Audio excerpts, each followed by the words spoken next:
Hello everyone, welcome back to another Q&A. This week we are covering the topic of caffeine. I have already mentioned this briefly in a few different subjects and stuff like this that I've covered, but this week we'll be solely focusing on caffeine itself. So, starting point, what is caffeine? Caffeine is a drug that will trigger a response from our adrenal glands that elevates our heart rate and just makes us feel a little bit more energized and a little bit more alert. So it comes in various different formats, and there may even be some things that you're taking in on a day-to-day basis at the moment that you didn't necessarily realize had caffeine intake in it. But the most common areas that you'll find caffeine within are tea, coffee, energy drinks, things like Pro Plus, fat burning supplements will have them in them as well. They can be naturally occurring in some food products as well. Say for example things like dark chocolate have caffeine occurring within it. So there's quite a lot of things that will have some sort of milligrams of caffeine content within it. Of course it will vary depending on the product and what it is. But caffeine is quite simply one of the most commonly used and unregulated drugs within the world, really. It's used widely worldwide, and there's a lot of pros and cons with caffeine itself.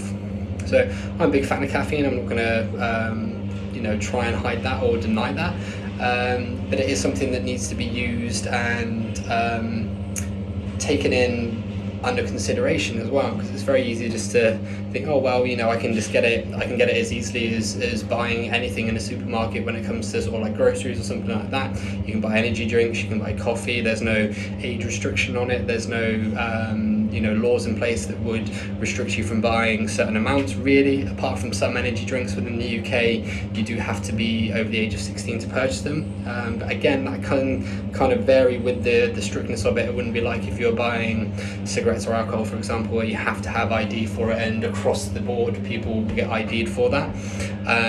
Really it's a case of it can be a bit hit and miss as to whether there's any age restrictions on these kind of products. So pretty much anyone can get hold of them, okay, and that can be a little bit alarming in the sense that when abused, it is a drug at the end of the day. It can have quite detrimental effects. And of course I am looking at extremes here, but it's one of those things where it's looking at the build-up of caffeine that you can sort of accumulate throughout the day, and then the effects that it can have on your body as you go through your day. So say for example, lots of people in day-to-day life will have some sort of a hot drink in the morning. So most people have a tea or a coffee or something like that, and there's nothing necessarily wrong with that, but then it's a case of having a look at, instead of it just being, okay, well, I'll have a coffee in the morning, and then by about sort of 10, 11 a.m. I'll have a break, I'll get another coffee, and then at lunch I'll maybe have an energy drink, and then for example, I'll have another tea break or coffee break sort of mid-afternoon, and then I get to the gym in the afternoon, for example, and I have a pre-workout. And then if you have a look at that, that is a lot of caffeine within the period of a day. And something that's really important to take into consideration as well is our beloved caffeine has something called a half-life, which basically means that to sort of have the maths a bit more simplified, if you were to take in 200 milligrams of caffeine at midday, so say 12 o'clock, lunchtime, you have 200 milligrams of caffeine, whatever format, it doesn't matter, okay?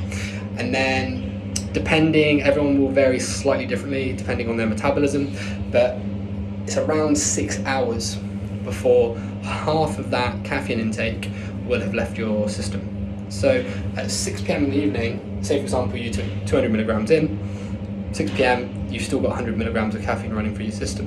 So if that's just that, then that's still a fair amount to be in your bloodstream and running through your body.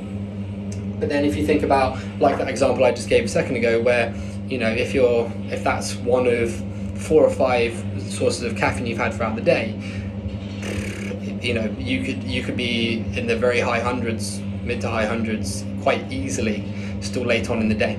Okay, and then it's having a look at this crossover with how that can then be affecting your sleep and the quality of your sleep, and whether you're able to get off to sleep easily as well.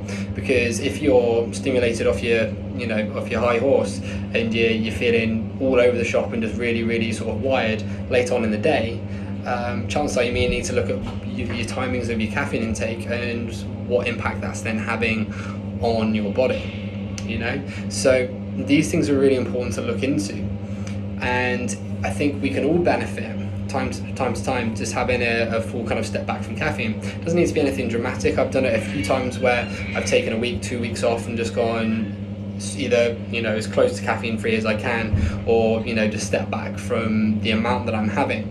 And yes, your body will have a bit of a response to that because it is a drug at the end of the day.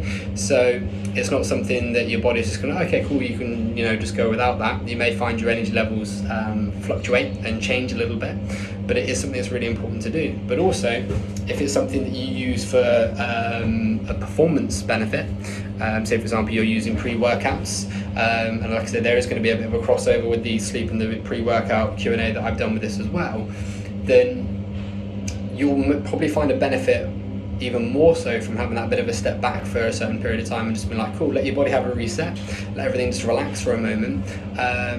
Doesn't have to be a ridiculously long amount of time. A week can be plenty enough of time just to allow your body to sort of have a bit of a reset, so to speak, and then just sort of phase it back in and see how your body responds to that.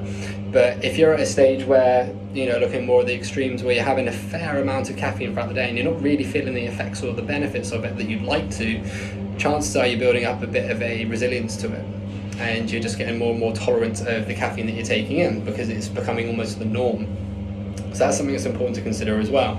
Instead of just thinking, I'll just up and up and up the dose, trying to sort of chase it and reverse the effects of you get building up a bit of an immunity to it. It could be probably be a lot more beneficial to looking into just having a bit of a step back. So things that I take into consideration when you're looking at your caffeine intake as well is how's your hydration alongside that. Okay, and the effects this can then potentially negatively have on your blood pressure as well. So say for example your hydration levels are pretty poor throughout the day and you're not really getting much sole intake of purely water throughout the day, and you're having teas, coffees, all that sort of stuff, energy drinks for example throughout the day, your blood pressure can end up being a little bit elevated as a result in some cases. And that's something definitely that we want to avoid for various different health factors. But these things are important to consider as well, that it can have a negative effect on your blood pressure reading. So if you're hopped up on caffeine and your hydration levels aren't as good, then that can be something that's can end up being quite serious when it comes to health implications. And of course, again, I'm looking at more of an extreme here, but these things are very important to take into consideration. So with that, it's ensuring that if you're having caffeine, that's fine, it's not a problem, but just make sure that you are balancing it and you're keeping things in a good equilibrium as much as you can with hydration levels alongside it. So something I brought into practice a long time ago was I will not have any form of caffeine until I've been awake for at least an hour. The reason for this being that when you wake up in the morning, you tend to be in a bit more of a relaxed state, so your heart rate and everything like that's a bit lower.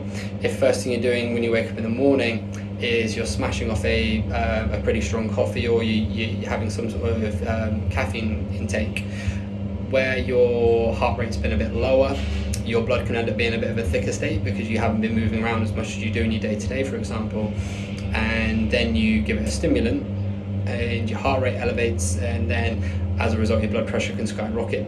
Okay, so having a look at just getting in a pint of water, just getting some water in first thing in the morning to sort of lubricate the body and allow the body to get the blood flowing a bit more freely, that can be really beneficial and ensure that we're not kind of giving the body a bit of a battle with regards to the stimulants going in early on when the blood may be in a slightly thicker state because the heart rate's been lower. So looking at just sort of oiling the machine a little bit in the sense that you're hydrating it, so you're getting your blood flow a little bit more fluid. This can be really beneficial. So just to round off, things to consider: yes, caffeine can be brilliant, okay, but just because it is unregulated doesn't mean that it's something that should be abused.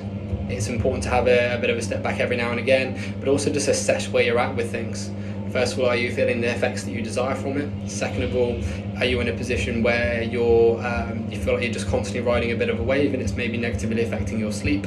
And just looking at basically, as opposed to sort of how much you're getting in one hit, keeping that half-life into consideration as well, with how much that can then just trickle over, and you can almost end up just riding a constant wave of caffeine. So yeah, absolutely do use caffeine. There's no issue with doing that.